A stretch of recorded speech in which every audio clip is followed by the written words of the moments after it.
They laughed. Not the casual, passing kind.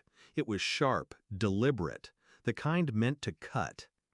"She pays, we win," Mom smirked, glass of wine in hand.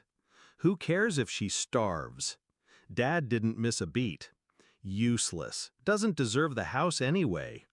I stood in the hallway, still in my work uniform, the smell of fryer oil clinging to my skin after my third shift that day.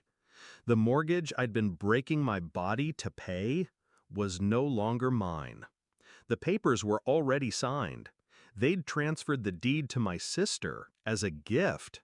My contribution just erased, like I'd never bled for it.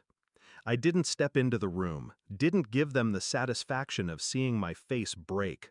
I just walked upstairs. Quiet. Because quiet meant they had no idea what was coming. Back then, I thought family was a promise. I was wrong.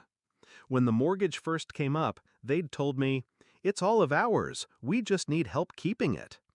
I was fresh out of college, saddled with debt, but I said yes, because they were my parents, because that house had been the backdrop of my childhood. Birthdays, burnt Thanksgiving turkeys, the dent in the hallway from when my sister and I played tag indoors. They promised me security. They gave me debt instead. The signs were there. The smirks when I mentioned my double shifts. The sudden hush when I walked into a room. The way my sister stopped pretending to be broke. New phone, new clothes, weekend trips. I wanted to believe it was coincidence, until I saw the document. It was on Dad's desk, half covered by a pile of unopened mail. The title deed. My sister's name printed clean and bold where mine should have been. I didn't touch it. I didn't confront them. I just took a photo. That night, I didn't cry. I opened my laptop. Revenge wasn't going to be a scene. It was going to be a sequence. And I would play it so slowly, so precisely, they wouldn't even see the hook until it was already in their throats. Step 1. The accounts. Over the years, I'd taken over most of the household bills to make it easier for them. That meant I had access. Bank logins, utility accounts, insurance policies.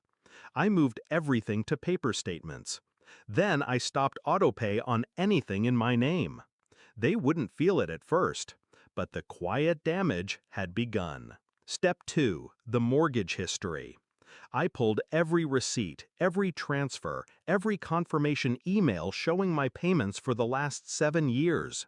I had proof that I'd carried the weight, that I wasn't just some tenant.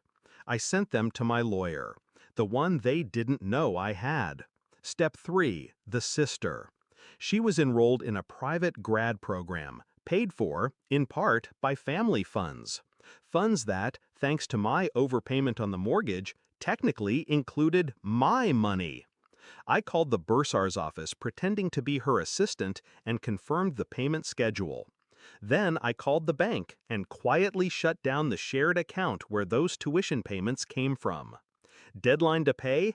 3 weeks. I marked my calendar. 3 weeks later, it began. First came the letters, late notices for utilities, insurance, and the car Dad liked to brag about. Then the emails from the school. My sister's enrollment was at risk due to payment failure. Then my lawyer sent the formal letter to my parents, a demand for repayment of my contributions or I'd be filing for fraud and unjust enrichment. The morning it all hit, my phone lit up before sunrise. Mom. Then Dad. Then my sister. I didn't answer. At 8:40 a.m., the school sent the final withdrawal notice to my sister. I knew, because she'd forwarded it to me with a single text, "What did you do?" I waited until that night to call. She picked up on the first ring, voice shaking with rage. "You're ruining everything!" she spat. "No," I said. "Calm. I'm collecting." "You can't just—" "I paid for that house," I cut in. 7 years of my life. You think you can take it without consequence? Think again. She went quiet. I could almost hear her realizing The tuition, the utilities, the insurance, all of it had been a lifeline I'd just cut.